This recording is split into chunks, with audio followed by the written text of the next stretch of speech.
Mercato du jour, aujourd'hui, c'est parti. On commence encore par l'Espagne. Un club espagnol sur Ronaldo? The Times dévoilait il y a quelques semaines que Cristiano Ronaldo voulait quitter Manchester United. Selon AS, un club espagnol s'est positionné sur le Portugais, l'Atlético de Madrid. Diego Simeone aurait donné son feu vert pour creuser cette piste. Notre avis, reste à savoir si le club a les moyens financiers. Chelsea ne lâche pas Koundé. Chelsea a réactivé ses contacts menant au défenseur central international français Jules Koundé, pensionnaire du FC Séville, car Nathan Ake n'est plus disponible. Le FC Barcelone est aussi sur le coup, mais pourrait bel et bien se faire doubler. Notre avis, un dossier qui a animé le dernier mercato estival, et qui semble donc aussi animer celui de cette année. Le PSG et l'Inter toujours en contact pour Skriniar. Selon les informations de la Gazzetta dello Sport, le PSG, via Luis Campo, aurait eu un nouveau contact avec l'Inter en ce début de semaine pour Milan Skriniar. L'offre du club de la capitale est toujours de 60 millions, alors que l'Inter demande 70 millions. La confiance est revenue après des jours de silence. Notre avis, un dossier qui semble traîner en longueur, mais devrait toutefois se boucler. Ça coince pour Klose à l'OM.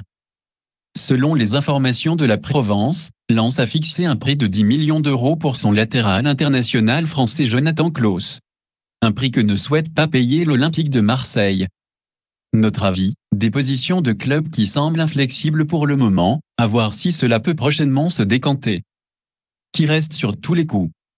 La Provence croit également savoir que l'Olympique de Marseille compte bien donner un coup d'accélérateur à son mercato estival. Dès cette semaine, 2 à 3 recrues sont même attendues, comme le gardien de but Ruben Blanco. Notre avis, l'OM veut sérieusement accélérer pour donner à Igor Tudor un effectif au complet. De Ligt à Bayern, c'est imminent. De Ligt attendu à Munich dans les prochaines heures. Dans des propos rapportés par Ski Sport, l'agent de Matthijs de Ligt a confié « L'accord concernant De Ligt sera bientôt conclu avec le Bayern. Nous devons dire merci à la Juve car ils ont été formidables avec Matthijs et Pogba, De Ligt s'envolera pour l'Allemagne dans les prochaines heures. » Selon Bild, le défenseur est attendu ce lundi soir à Munich. La signature de son contrat au Bayern est prévue pour mardi et portera jusqu'en 2027. L'accord porterait sur une somme totale de 85 millions d'euros. Notre avis, un joli coup qui se précise pour le club allemand. Kouassi réfléchit à son avenir. D'après les informations de l'équipe, Tanguy Kouassi réfléchit à son avenir, alors que son contrat avec le Bayern Munich court jusqu'en 2024. L'arrivée de Matthijs de Ligt devrait même accélérer cette réflexion. Notre avis, logique s'il veut obtenir davantage de temps de jeu. Terrier, c'est 40 millions. Martin Terrier est courtisé, surtout en Angleterre, Leeds, West Ham.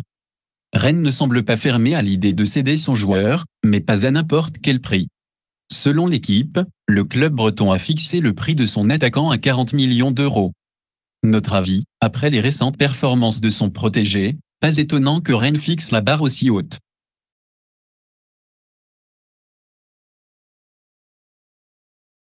Rennes cherche toujours un défenseur. Toujours à la recherche d'un défenseur central, Rennes pourrait dire adieu au Sud-Coréen minimum Jae Kim, qui pourrait quitter Fenerbahçe et rejoindre Naples, d'après Ski Sport. De son côté, UOL Sport affirme que le club breton a fait une deuxième offre pour Morato, soit 13 millions d'euros, plus 3 millions de bonus sans oublier 20% de profit sur une future vente. Benfica l'a refusé. Notre avis, Umtiti, Kim, Morato. Rennes a bien du mal à trouver son bonheur. Ça se complique pour Sommer à Nice. Le GC Nice se cherche un gardien et pense à Yann Sommer, actuellement au Borussia Mönchengladbach et encore sous contrat pendant 1 an. Selon les informations de l'équipe, et alors que les choses semblaient bien engagées, les plans pourraient changer. Le club allemand a proposé une prolongation au portier qui y réfléchit très sérieusement. Notre avis, Nice pourrait bien devoir aller voir ailleurs dans ce secteur. Un nouveau club pour Enzo Zidane. Via son compte Twitter officiel, ce lundi, le club espagnol du CF Fuenlabrada a annoncé l'arrivée d'Enzo Zidane. Le joueur débarque libre et signe pour une saison, après une expérience du côté de Rodez.